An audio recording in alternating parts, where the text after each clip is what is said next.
Terrores nocturnos.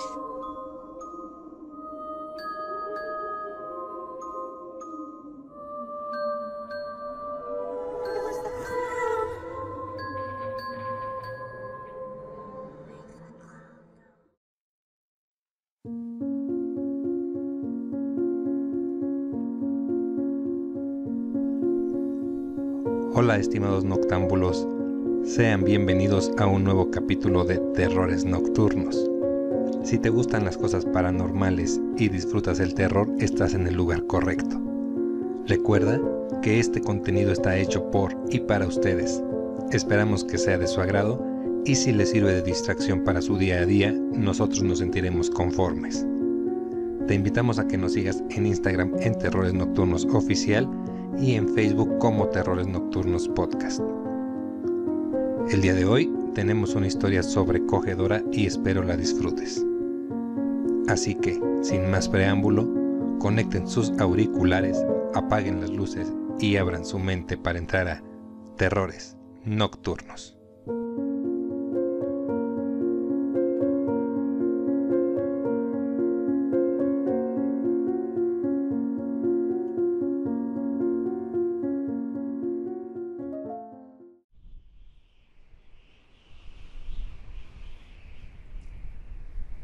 En muchas ocasiones, lo paranormal se encuentra más cerca de lo que pensamos, incluso en las actividades que hacemos habitualmente. Mi historia comienza en Coacalco, Estado de México. Actualmente sigo viviendo en este municipio, pero en aquel tiempo no estaba tan urbanizado y existía vegetación y cerros por doquier. Uno de esos cerros es el que se le conoce como Santa María Auxiliadora. Es un cerro pequeño, que se puede subir a lo mucho en 30 o 40 minutos. En las faldas de ese cerro se encuentra el Colegio Salesiano. Cuando era joven me gustaba mucho ir con mis amigos de excursión a ese lugar. En aquel tiempo todo era más tranquilo y no existía la preocupación de que alguien nos pudiera hacer daño. Fueron incontables las veces que subimos al cerro sin ningún problema, al punto que ya nos aburría un poco. Con la inquietud que nos caracteriza a esa edad, decidimos probar cosas nuevas, por lo que surgió la idea de subir aún más alto. Mucho más allá de la cima de ese pequeño cerro se encontraba otro, que a la distancia no se veía tan lejos. Ese cerro es conocido como Picacho, y pertenece al igual que el María Auxiliadora a la Sierra de Guadalupe. Por fin llegó el día. Entre 4 amigos decidimos llegar a la punta del Picacho, y con solo unas mochilas con agua y tortas decidimos hacer la excursión. Pasamos el primer y conocido cerro sin problema, pero cuando empezamos a pisar terreno desconocido nos dimos cuenta de lo complicado que sería llegar a la punta. A la distancia solo se veían algunos cerros unos detrás de otros, pero al ir subiendo te dabas cuenta que en muchas partes habían llanos que no sabíamos que existían. Sumado a esto, tampoco contemplábamos que, al ser lugares poco transitados, no había senderos como los que ocupábamos para subir al pequeño cerro que ya conocíamos. Esto provocó que en lugar de hacer entre 4 y 5 horas, hiciéramos casi 9 horas en llegar. Por fin, al estar en la cumbre, logramos apreciar gran parte del Estado de México y del otro lado la ahora Ciudad de México. Ahí arriba estuvimos a lo mucho 1 hora, tanto apreciando la vista como retomando fuerzas para el regreso. Ya eran como las 5 de la tarde cuando decidimos descender. Confiamos en que al ser de bajada sería mucho más fácil y rápido el regreso. No tomamos en cuenta lo rápido que estaba empezando a caer la noche. Tampoco consideramos que al bajar no teníamos un punto de referencia clara hacia dónde ir. De subida era más sencillo porque teníamos las antenas de la punta del cerro como referencia, pero de bajada incluso los lugares se veían diferente. Después de 2 o 3 veces que no supimos hacia dónde avanzar, nos cayó la noche. Ni siquiera llevamos lámparas, pues en nuestra cabeza no cabía la idea de regresar al anochecer. Cada vez se hacía más oscuro y aterrador, y aunque había luna llena y eso nos permitía ver un poco más, Las sombras que se dibujaban entre los árboles nos ponían en alerta en todo momento. La desesperación se empezó a apoderar de nosotros. En vez de adolescentes, parecíamos niños. La angustia y miedo nos estaba haciendo llorar. Entre los árboles se empezaban a escuchar ruidos. Lo primero que pensé es que eran pájaros que ya estaban llegando a sus nidos para dormir. Daniel, uno de mis amigos, fue el primero que comentó que algo raro estaba pasando. Eso que escuchábamos no era algo normal. Los árboles se agitaban en las copas de una manera muy extraña. Aquellos cuchicheos por diferentes lados no nos permitían movernos, y esos sonidos como de risas nos hacían pensar lo peor. De repente, entre las copas de los árboles empezaron a ver siluetas extrañas. Parecían figuras humanoides, con ojos grandes y el cuerpo encorvado.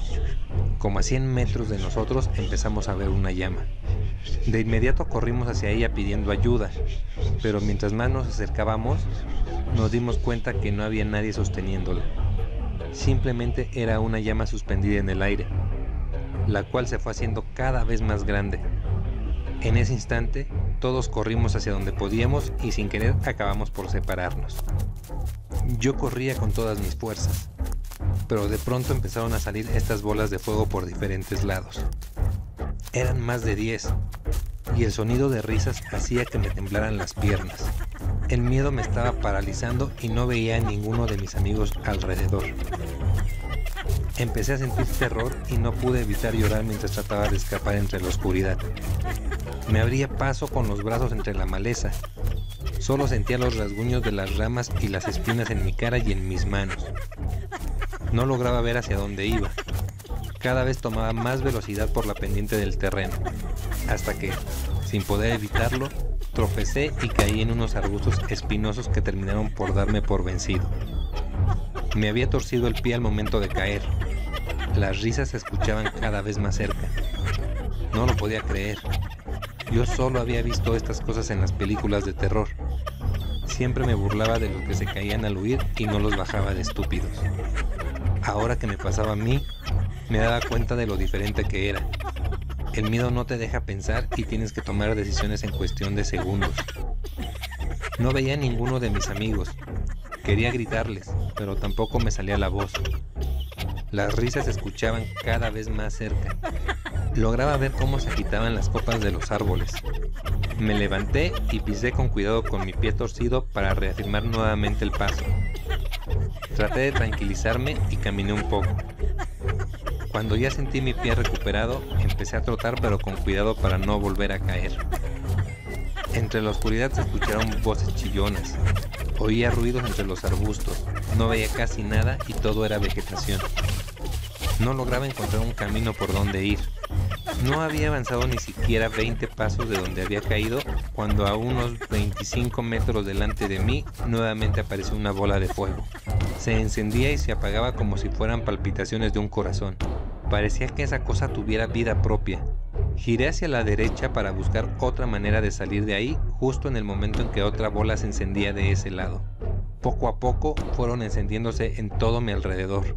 Estaba rodeado. Otra vez eran más de 10. Nuevamente el miedo me invadió y como por instinto empecé a pedir ayuda. Gritaba con todas mis fuerzas pero no tenía respuesta de nadie. Seguramente mis amigos ya se encontraban a mucha distancia de ahí, y aunque estuvieran cerca, dudo que pudieran ayudarme. En instantes, la bola que estaba frente a mí empezó a apagarse hasta que desapareció en la oscuridad. Justo en el mismo lugar donde se apagó, vi aparecer una silueta. Era delgada y alta. Solo alcanzaba a ver el contorno y cuando traté de agudizar la vista pude ver unos ojos enormes. La cabeza terminaba como en pico. No supe si era por algo que traía o así era la forma en que la tenía. Una a una, las bolas de fuego se iban apagando. Era ahora o nunca. Con todo y el miedo que me paralizaba, di media vuelta y corrí hacia de donde venía. No tenía otra opción. Hacia el frente y a los lados estaba rodeado. Pensé que tal vez al regresar podía encontrarme con alguno de mis amigos. Escuchaba mi respiración agitada mientras corría y tenía la vista fijada al frente para evitar caerme de nuevo. Llegué a un pequeño claro donde iluminaba la luna y logré ver un sendero a mi izquierda. Corrí hacia él y nuevamente me perdí entre la maleza. No sé de dónde saqué fuerzas para correr durante tanto tiempo. Dejé que la gravedad me ayudara a descender más rápido. Y aunque muchas veces llegué a caer y lastimarme las piernas, los brazos e incluso las costillas, me levantaba de inmediato y seguía corriendo. A lo lejos empezaba a ver las luces de la ciudad y eso me daba más fuerza y más confianza. De vez en cuando volteaba rápido hacia atrás para ver si veía algo más o si lograba ver a mis amigos. Solo esperaba que todos hubieran alcanzado a bajar también. Después de como 3 horas, por fin logré llegar a las primeras calles que empezaban en las faldas del cerro. Crucé el pequeño pueblo que se encontraba en cuanto terminaba la zona boscosa y 10 minutos después me encontraba en la avenida principal del municipio. En cuanto vi la luz de las calles y los coches cruzando, sentí mucha tranquilidad. Estaba agotado y todo lastimado, pero no importaba, ya había superado lo peor. Me sentía como en otro mundo. Las personas pasaban tan tranquilas, sin darse cuenta de la amenaza que se encontraba algunos kilómetros arriba y por la que yo acababa de pasar. Después de 1 hora más de camino, por fin llegué a mi casa. No tenía manera de irme en transporte público, ya que la mochila donde traíamos el dinero se la había quedado Daniel. Apenas iba dando la vuelta para entrar a la calle donde vivo, cuando vi a Marco y a Isaac. Eran los otros amigos con los que había subido. Cuando llegué me preguntaron por Daniel. Al parecer, cuando todos corrimos, ellos dos se fueron juntos y Daniel y yo nos fuimos hacia otras direcciones. Me dijeron que ellos, en cuanto empezaron a ver las bolas de fuego, salieron corriendo y no se detuvieron hasta que ya se sentían un poco más seguros. Estuvieron un rato esperándonos, pero al no ver señal de nosotros después de más de media hora, decidieron bajar para ver si nos encontrábamos en el pueblo. Al no encontrarnos tampoco ahí, se fueron hacia la colonia donde vivíamos. Marco propuso que fuéramos de nuevo a las faldas del cerro para buscar a Daniel, pero yo le dije que tal vez nos podíamos cruzar porque Daniel traía el dinero y seguramente podía llegar en transporte mientras nosotros íbamos de regreso. Volteó a verme preocupado. Esas cosas eran brujas, hermano. Me preocupa que no pueda bajar. Marco ya había escuchado que en la Sierra de Guadalupe aparecían brujas. Nunca le dio importancia porque no creía que fuese real. Por lo que nos platicó, y que a su vez sus tías le habían platicado, las brujas te rodeaban y cuando por fin lograban capturarte, te empezaban a absorber la energía. Esto, junto con el miedo, provocaba que la víctima se desmayara. En ese momento las brujas aprovechaban para hacer rituales e incluso en algunos casos también violar al desgraciado que cayera en sus manos. Al despertar, la persona se siente sin fuerza y con dolor de cuerpo, con rasguños y moretones por todos lados. En la parte mental puede caer en una profunda depresión. En casos más extremos, esa falta de energía puede durar meses o hasta años, siendo presa fácil de cualquier enfermedad al grado de causar la muerte. Al saber esto, Daniel nos preocupó más. Ya había pasado más de 1 hora desde que yo había llegado y no sabíamos nada de él.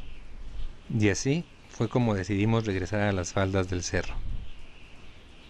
Cada quien fue a su casa por lámparas, suéteres y lo que pensábamos que podría ser de utilidad. En mi caso también tomé las llaves del coche de mi papá para llegar más rápido. Eran casi la 1 de la mañana cuando salimos de regreso. En menos de 15 minutos ya estábamos en el pueblo y caminando hacia el cerro. Llegamos a las faldas y empezamos a buscar en los alrededores. Decidimos no gritarle a Daniel para no alterar a los habitantes del pueblo y evitar problemas. Siendo sincero, tampoco nos animamos a seguir subiendo y perdernos de nuevo en la oscuridad. El miedo nos tenía a la distancia.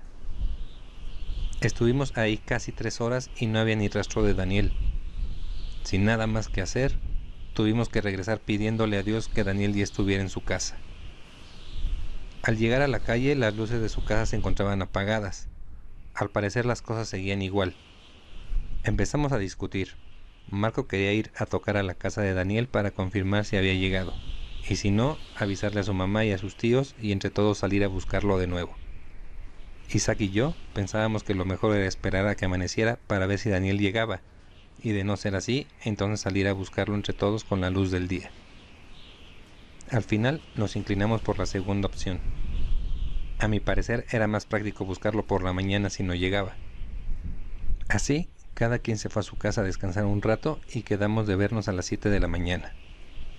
Ya con la luz del día, lo primero que hicimos fue ir a buscar a Daniel a su casa. Nos abrió su tía. Nos dijo que Daniel seguía dormido porque había llegado hace apenas 1 hora y media. Ella se había levantado al baño y lo vio dirigirse a su habitación. Escuchar eso nos tranquilizó y también nosotros nos fuimos a dormir un rato. Quedamos en reunirnos por la tarde para ir a ver a Daniel. En cuanto puse la cabeza en la almohada me quedé completamente dormido. Desperté como a eso de las 2 de la tarde. Comí algo y fui a buscar a Isaac. De ahí fuimos a buscar a Marco, y ya estando los tres juntos nos dirigimos a la casa de Daniel. En esta ocasión nos recibió su mamá. Aunque nos llevamos bien con ella y siempre nos trataba de la mejor manera, esta vez nos recibió molesta. ¿Qué le pasa a Daniel? Está todo golpeado y no ha querido comer. Tampoco quiere levantarse de su cama. Nos dejó pasar a sentarnos y Marco le contó lo que había pasado la noche anterior. La mamá de Daniel se iba transformando mientras escuchaba la historia. Pasó de la sorpresa y la preocupación al enojo. No daba crédito de lo que había pasado y nos reclamó por dejar a Daniel en la sierra, cuando se suponía que éramos amigos y los cuatro siempre estábamos juntos. Ninguno de los tres dijo nada. Tenía razón de sobra para estar así. Al terminar, se levantó para ir a ver a Daniel. Le pedimos que nos dejara entrar también a nosotros. Abrimos la puerta y Daniel se encontraba tapado con las cobijas hasta la cabeza. Su mamá le habló, pero no respondió. Se acercó a él para destaparlo, pero Daniel no soltaba las cobijas. La mamá de Daniel se agarró más fuerte de las cobijas y tiró. Le quitó las cobijas de encima a Daniel, el cual se encontraba solo en calzones. Al verlo no supimos qué decir. Tenía la cara con moretones, como si lo hubieran golpeado pero sin tener hinchazón. En el pecho y en el cuello también tenía partes moradas y con muchos arañazos. Los brazos estaban todos raspados al igual que sus piernas, pero la parte más dañada eran los muslos. De las ingles le salía una mancha morada casi negra que le llegaba hasta las rodillas. Las espinillas también las tenía golpeadas. Literalmente estaba todo molido. Tenía los ojos hundidos, también los tenía rojos y con derrames. Ver toda esta imagen completa nos impactó. Más que alguien golpeado, parecía enfermo. Cualquier persona fácilmente podría pensar que se estaba muriendo. Es una imagen que hasta el día de hoy no puedo olvidar y la recuerdo con mucho detalle. Su mamá le preguntó qué es lo que había pasado, pero Daniel solo se limitaba a vernos y no decía nada. Desesperada, le empezó a alzar la voz queriendo obtener respuestas, pero Daniel seguía sin responder. Su mamá empezó a llorar y le pedía que hablara. Lo tomó de los hombros y lo agitó mientras le seguía gritando. En ese momento, Daniel empezó a gritar también. No decía nada en absoluto, solo gritaba y se agarraba la cabeza. Tratamos de ayudar, pero Daniel no se dejaba. Los gritos eran cada vez más fuertes, por lo que su mamá nos pidió que saliéramos. Yo le dije que no, que queríamos ayudar. La mamá de Daniel volteó y me gritó en la cara que me largara, que si lo hubiera querido ayudar lo hubiera hecho la noche anterior. No pude decir nada más, me salí. Isaac y Marco hicieron lo mismo, mientras toda la familia de Daniel entraba en la habitación. Ya en la calle nos quedamos los tres platicando sobre lo que había pasado. Nos daba tristeza ver a nuestro amigo así, y sentíamos impotencia de no haber podido hacer algo más para evitar que Daniel hubiera pasado Dios sabe qué en medio de esa sierra. Los siguientes días intentamos saber algo de él, pero su familia no nos decía nada. Al contrario, cada vez eran más herméticos y groseros con nosotros. Como a las 2 semanas, por fin logramos que una de sus tías nos diera noticias de Daniel. La situación fue empeorando con el pasar de los días. Daniel no comía y no dormía. Lo llevaron con un señor que hacía limpias, pero al parecer no mejoraba. Daniel dejó de hablar. Al ver cómo iba empeorando, la familia decidió llevarlo al hospital. Le hicieron estudios y el resultado fue que tenía anemia. Su cuerpo no estaba produciendo glóbulos rojos y los pocos que producía eran disfuncionales. Necesitaba transfusiones de sangre y un tratamiento para recuperarse. Al no tener el dinero suficiente para los tratamientos, su mamá lo llevó a Monterrey, con unos parientes que la podían apoyar con los gastos. Después de contarnos, su tía nos pidió no volver a preguntar por él para evitar problemas con la familia, ya que ellos estaban completamente convencidos de que lo que le pasó a Daniel fue culpa nuestra. Fue lo último que supimos de nuestro amigo. Nunca lo volvimos a ver. Su familia ya no vive ahí y ahora rentan esa casa. Obviamente nunca volvimos a subir a la Sierra de Guadalupe, pero al poder verse desde mi casa gran parte de ella y las antenas hasta arriba del Picacho, no puedo dejar de recordar a mi amigo. Me he dado cuenta que desconocemos muchas cosas, y no por eso no existen. Después de eso, no me queda la menor duda de que las brujas son reales, así como todo lo paranormal que a veces llegamos a percibir.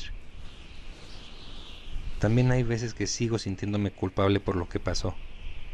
He ido a terapia para trabajar esa culpa y darme cuenta que hicimos todo lo que estuvo en nuestras manos para ayudarlo. Ahora solo pido que mi amigo Daniel se haya recuperado y donde quiera que esté, viva una vida feliz.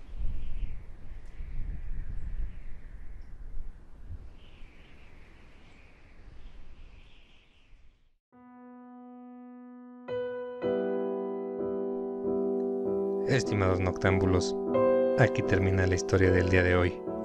Como vimos, los fenómenos paranormales suceden casi en cualquier lado. Simplemente hay que estar un poco atentos. Si tienes una historia que contar, te invitamos a compartirla a nuestro correo terroresnocturnosoficial@gmail.com. Les deseo muy buenas noches, por mi parte es todo, y descansen en paz.